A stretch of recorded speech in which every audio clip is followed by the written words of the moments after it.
एक दिन हजरत राबिया बसरी अलैहा रिजवान और एक दिन हसन बसरी होते हैं मर्द, राबिया बसरी होती है औरत। इन दो का एक जगह होता है मुलाकात। हसन बसरी ने राबिया बसरी से पूछा, अरे तू तो औरत ज़ात है, हम तो मर्द लोग हैं, हम नबी बन सकते हैं, हम मस्जिद के इमाम बन सकते हैं, हम अजान दे सकते हैं, हम नमाज पढ़ा सकते हैं, हम निकाह करवा सकते हैं, हम निकाह तुड़वा सकते हैं, हम अमीरुल मोमिनीन बन सकते हैं, हम खलीफतुल मुस्लिमीन बन सकते हैं। अरे अम्मा तुम क्या बन सकती हो?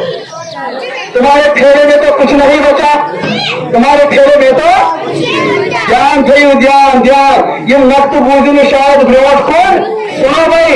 राबिया ने पता क्या जवाब दिया? ज़ैनब गचो फाखर गसन, हमारी उस माँ ने हमारा मसला ही हल कर दिया।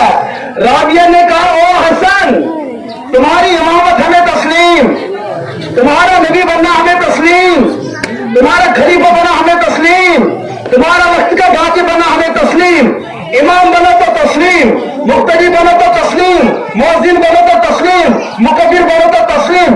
ये सब चीजें तुम्हें तब हासिल होती है जब तुम किसी माँ से पैदा होते हो।